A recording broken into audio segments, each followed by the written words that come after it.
With that small irada, we are declaring ourselves lords. We should not.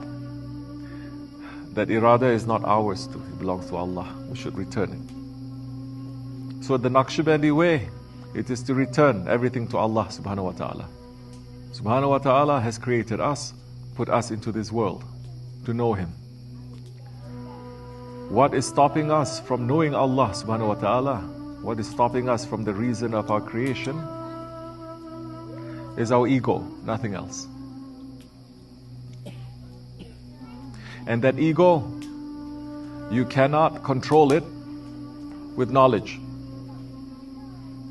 You cannot control your ego with too much worshipping, even with zikr. That ego has to be controlled by a master who's going to teach you how to step on that ego. The end of the ways, the 40 tariqat, is the beginning of our tariqat. Our tariqat is based on sohbat. As Shah Naqshbandi is saying, keep those kids a little bit under control, adults, for sohbat when it's going on. So it is through sohbat. Our tariqat is based on sohbat. And the sohbat is going to make you to know yourself, to know your ego, and for you to know the 70,000 veils that is separating you and Allah subhanahu wa ta'ala. One by one, you're going to understand what you are. What is your ego? You cannot hide it with ilm. Your ego is going to show through in this way. You cannot hide it with your Arabic. You cannot hide it with your zikr. You cannot hide it with your prayers. You cannot hide your ego when you are here. Because we are not going to say, oh, mashallah, everything looks okay outside. This way will make you first to understand what is your ego. It's going to poke you here, poke you here, poke you here, poke you here. And a man who thinks that he is so humble will understand that he's actually a very proud one. A man who thinks that he's so patient, he will understand in this situation, he is the most angry person. And he will start understanding what is inside of him. The anger, the stubbornness, the envy, the arrogance that he has inside of him that is hiding there. That is all coming from the nafs. And if the man is not getting rid of these nafsani qualities, it doesn't matter which lineage it comes from. It doesn't matter how much worship that he does. It doesn't matter. What's so important about all these different characteristics? It seems to be so small.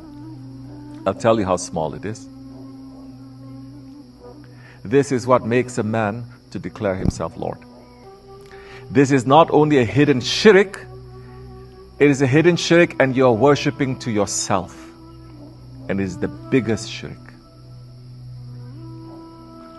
This is why, especially in the old days, the Naqshbandi way is the most difficult, because the Shaykh is going to train you not through memorization, not through reading books, not through to see how much fasting or zikr that you're doing. He will test you by training what your ego loves. Look over here. There's nothing to look over there. Why are you smiling at the kid? The sohbat is happening here.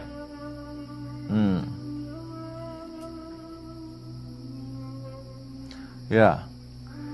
That master is going to train you by telling you to go against your ego. What the ego likes. To do anything it likes. To smile at kids where the sohbat is going on. That master is going, no, don't get lost in there. Don't look at the shape. Don't look at the cover. Whether the master is screaming or giving candy, look what is behind that. And only those who are real murids is going to understand. Those who are still focusing on the exterior, they're going to say, what kind of shaykh this is? Why he has bad manners? Why he is doing this? Why this and why that? It's okay. Because hundreds of years ago, even the tasawwuf sheikhs, Arab countries, they say, do not underestimate the Turkish sheikhs, their ways of teaching, especially the Naqshbandi way, because they will take you through a hidden underground route straight to the Kaaba. Not this way, that way, straight, but it's underground. And don't judge them. The center of Tasawwuf is in Central Asia.